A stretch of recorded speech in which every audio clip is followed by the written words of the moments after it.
Dream Something Big. The Story of the Watts Towers by Diana Hutz Aston. One chip of tile.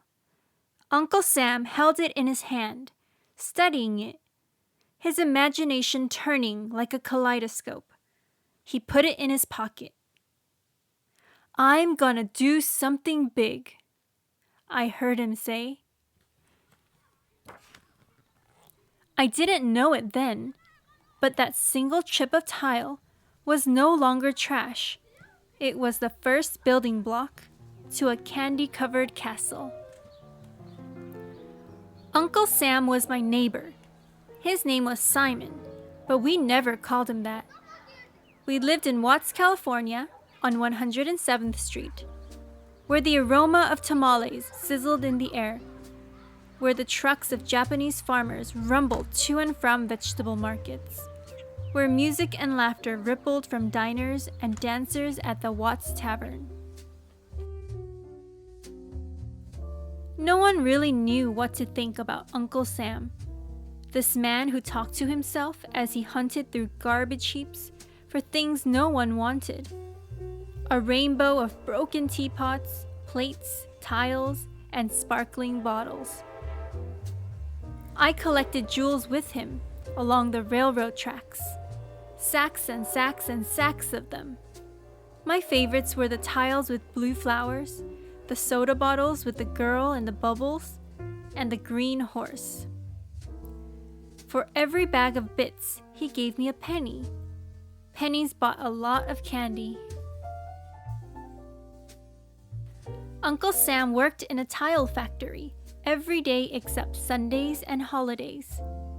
But he worked on his creation every night, every Sunday, every holiday. He took those bags of glass and smashed them. I watched him shove steel rods under the railroad tracks and transform them into rings. Uncle Sam was small and skinny, but his muscles were mighty. Some people called him crazy, but he wasn't. He was a magician. In broken things, he saw what no one else noticed. He found hearts in the backs of old ice cream parlor chairs, flowers in faucet handles, the sun in rusty gears. People who couldn't see the hearts and flowers wondered, "Why build it?" "Why build it? I can tell you," he said. "Why a man make the pants? Why a man make the shoes?" Uncle Sam talked to himself while he mixed a secret recipe for mortar. This much sand, this much cement, this much water. Cement as powdery as flour, sand as finely ground as sugar, water to bind them.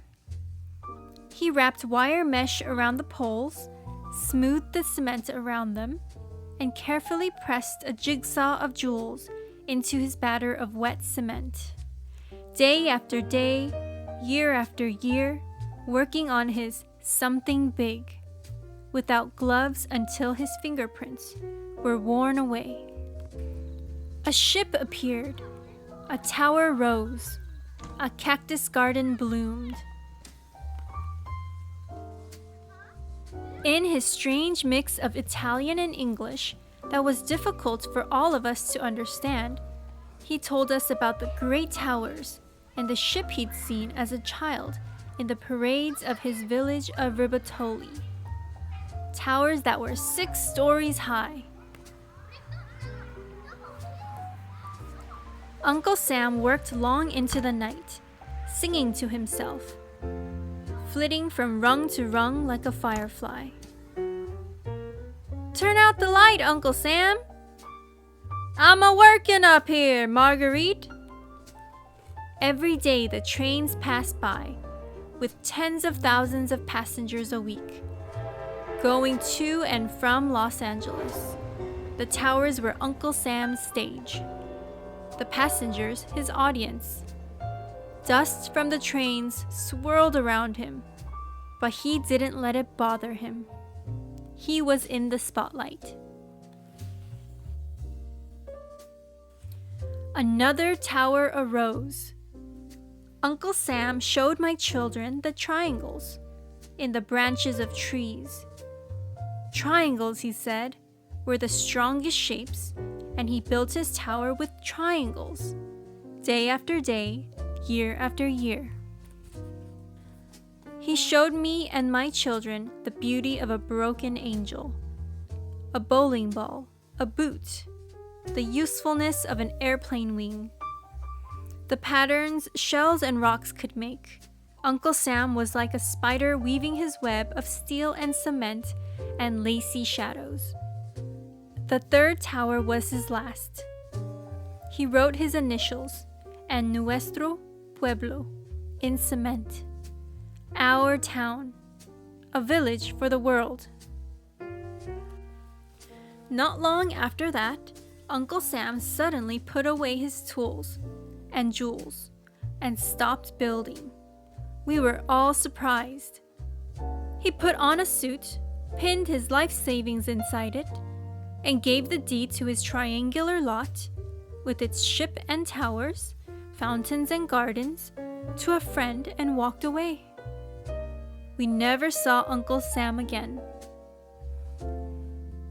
But I remember him, my Uncle Sam, my neighbor for 34 years, the dreamer.